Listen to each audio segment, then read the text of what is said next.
Hi everyone, my name is Charlie and today I have my June wrap-up. In this video I will be discussing my thoughts on Everything is Awful and You're a Terrible Person by Daniel Zomparelli, I Could Become That Woman by Sibyl Ruth, Pandemonium by Andrew McMillan, Paul Takes the Form of a Mortal Girl by Andrea Lawlor, How to Survive a Plague by David France, and Every Day is Mother's Day by Hilary Mantel. This month I also read Detransition Baby by Torrey The Picturegoers by David Lodge, Auntie Poldi and the Sicilian Lions by Mario Giordano, translated by John Brownjohn, and Vacant Possession by Hilary Mantel. My thoughts on those books are featured quite heavily in other videos that I've recorded this month, so I will leave links to them in the description. Let's begin with Everything is Awful and You're a Terrible Person. These are interconnected stories about the gay dating lifestyle. We have the apps and the websites and the dates that go on in these characters' lives. The stories are connected by characters and references to stories that have happened previously. It shows the messier aspects of relationships. Otherwise, I don't really know that there's much to say about it. I found the stories short and snappy, but I wasn't particularly impressed. If I had the time and inclination, I could go back and figure out how all of these characters were connected to one another, but I don't really want to. Next we have I Could Become That Woman by Sibyl Ruth, which is a poetry pamphlet, and I acquired this because a poet whose daughter I went to university with and who I have gone to events with before is blurbed on the back. At first I did not care for this collection. Then as I sat down and allowed myself to become more immersed in the poet's way of writing, I began to engage more with the poems here. A lot of them deal with the idea of trying to find love and through love trying to perhaps find some sort of acceptance. Sibyl Ruth's poetry might not necessarily be the poetry for me, but by no means does that label this as poor poetry. The poet used sound and rhythm and line structure to give the best impact here, and I was appreciative of that. From that I could tell how it was going to sound and how these would be presented to an audience, and that is something I always appreciate from poems when I read them. Whilst I do not think that this is my favourite collection by any means, I am glad to have read it and to have discovered a new poet. Next we have Pandemonium by Andrew McMillan, and I am just going to read my review off Instagram because I think that past Charlie did this better. Pandemonium by Andrew McMillan is a splendid return to form. The third collection from this poet sees McMillan explore depression, infant death, and the impacts these have on the insular world of those involved. McMillan often experiments with space on the page, and these absences are as important to the verses as the collected words. These poems thrive on implication, on the unsaid, the unmarked caesura to deliver the heaviest impact. Yet there is something incredibly understated about Macmillan's poetry that emphasises the care and attention taken to craft. This is poetry to be savoured and mulled over. I thoroughly appreciated the reading experience. Next we have Paul Takes the Form of a Mortal Girl by Andrea Lawlor. So Paul is a shapeshifter who can transform their body and give themselves more feminine attributes should they wish to present as female that day, more masculine, and they often shift between the two. Here I think we have a character who is trying to understand themselves as a person through relationships and through gender experimentation and sexual experimentation. The book is separated into sections based on who Paul is in a relationship at the time of the story. It's a somewhat sexually charged, fascinating novel. I am not quite sure how to formulate my thoughts on this one. I read it exceptionally quickly and I was interested in where the novel would go. I was following Paul's story, waiting for it to go somewhere, and it never went anywhere. It reads more like a collection of short stories about this one character.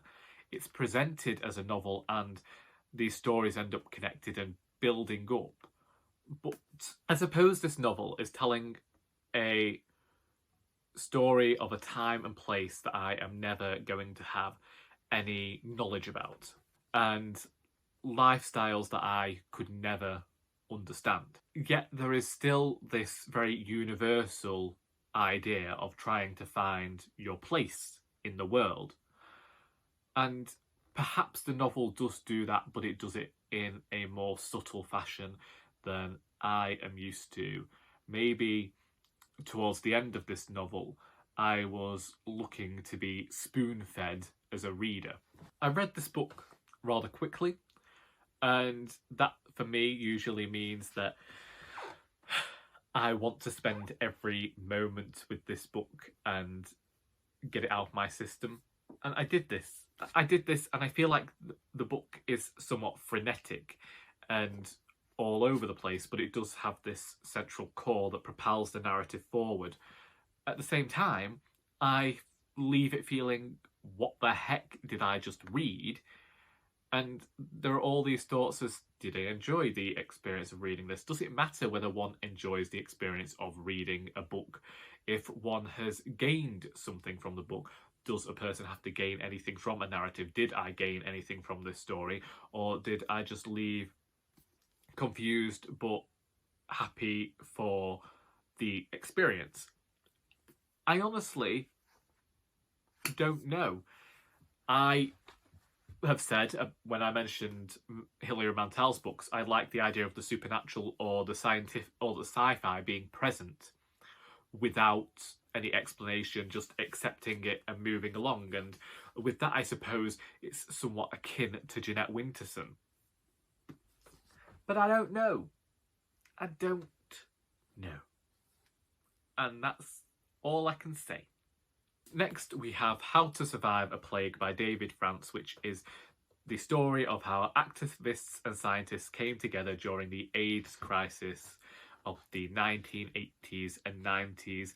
Ollie Bliss said on Instagram that this was a difficult read, and they were not wrong. This is decidedly difficult to read. It took me a few weeks to get through both reading it physically and listening to the audiobook. And this is very revealing as a part of history that I knew little about. You hear the AIDS crisis, you get told what a dark, bleak time it was, but until you read something like this or you can see for yourself the effects, you think, oh, I am perhaps living in something of a bubble when it comes to my knowledge of this. I think a lot of us know what society was like during this time, and I think we almost brush under the carpet the way that the gay community was treated during this time period because we think about the progression we've made, so why do we need to think about what went on? And I think that it goes back to this idea of actually you need to educate yourself on the history of what has come before you, because you need to see that the fights that have been fought on behalf of you and for the future, which is your present. I was appreciative to gain the knowledge that I did from this book, but that does not stop it from being any more heartbreaking. And what I think that the author has done well here is including the personal stories, and it very much felt similar. This is where my idea about non-fiction, fiction, and where do they meet, because I'm aware that I'm reading a very serious piece of non-fiction here, but it's written in such a way as to engage the reader and reveal the plight of all these people.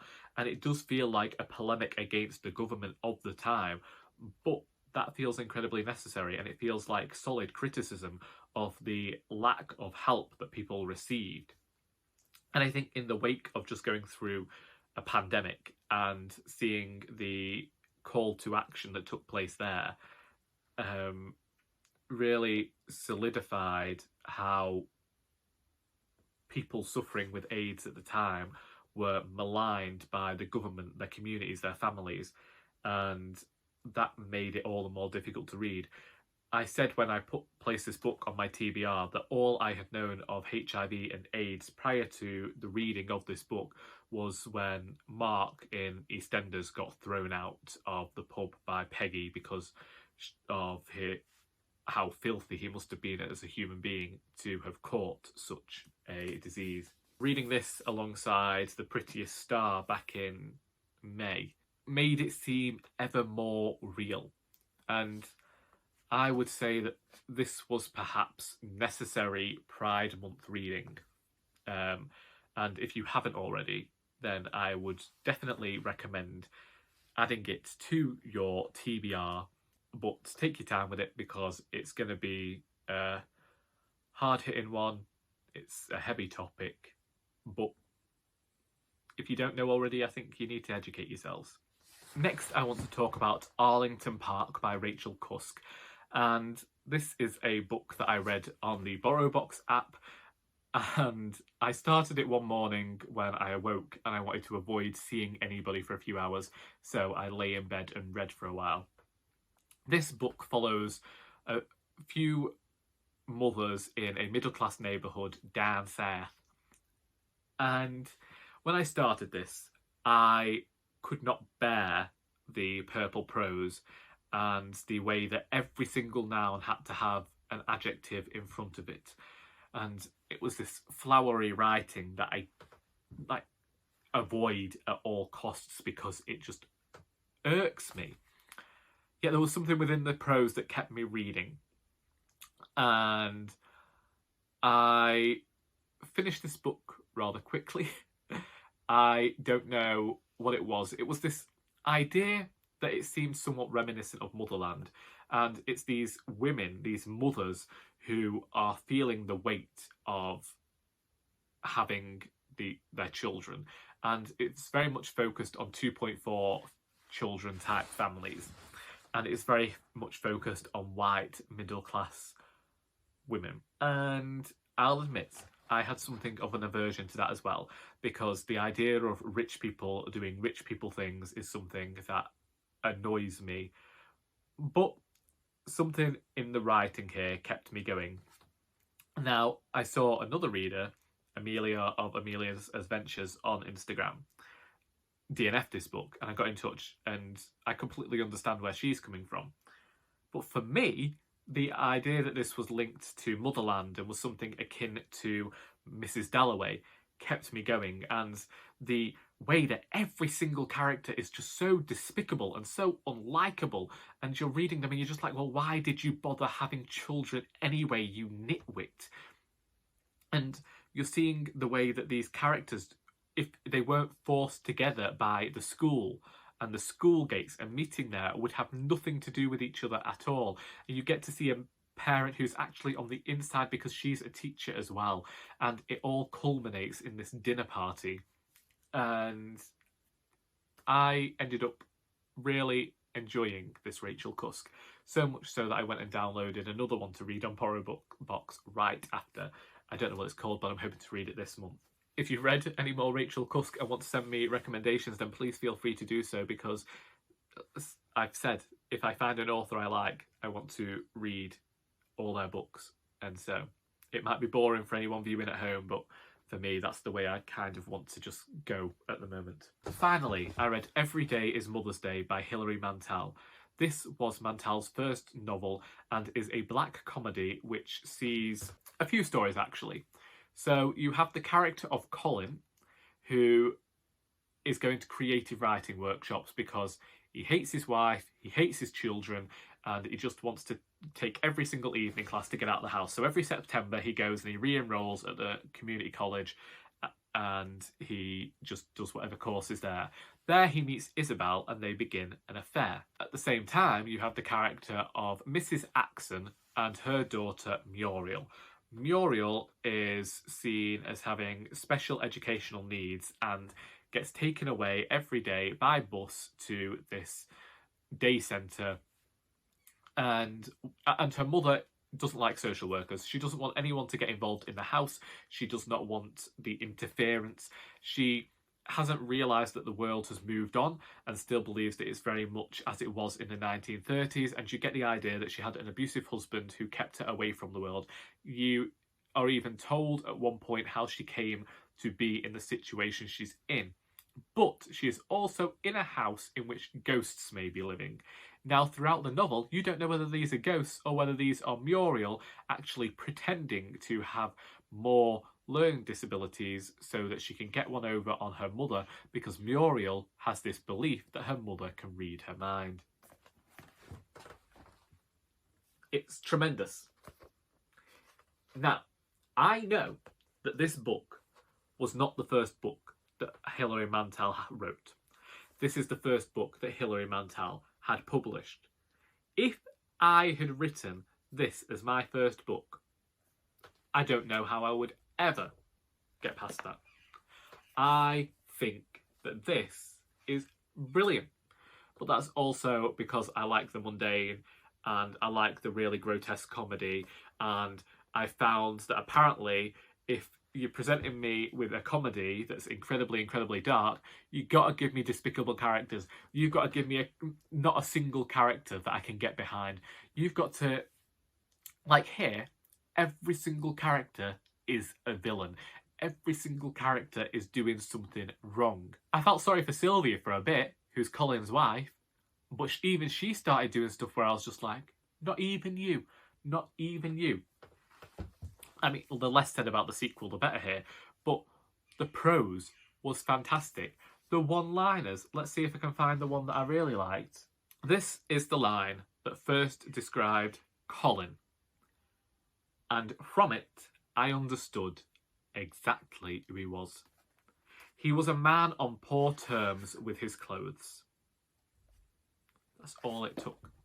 That was all it took. When I read that, I was just like, oh. It's just this. Mantel uses comedy sparingly and knows when to insert a one-liner for the most brilliant effect. There are horrors in here, and I mean horrors. I mean, there is stuff that like the whole crux of this novel that it says on the back is that Muriel one day comes home from this day centre and she's pregnant. How? How did she get pregnant? She doesn't see anybody. How has she, her mother's questioning, has she been possessed by some sort of demon? Have the ghosts entered her and included this baby in it? And then something, it's just everything grotesque that Mantel could think of about the situation she has included. And me, being incredibly grotesque myself, appreciated that. Then I read Vacant Possession, which is the sequel, and was incredibly disappointed, but we ain't talking about that. Mantel is fast becoming a favourite writer of mine, and I look forward to reading tons more by her in the future. Well, the limited amount that there are left. Anyway, them's the books. If you've read any of these and would like to discuss them, please feel free to do so in the comments. Do you think you'll read any of them after hearing my reviews? I hope you do, because there are some good ones here. And I hope you have enjoyed this video, because until next time, that is all.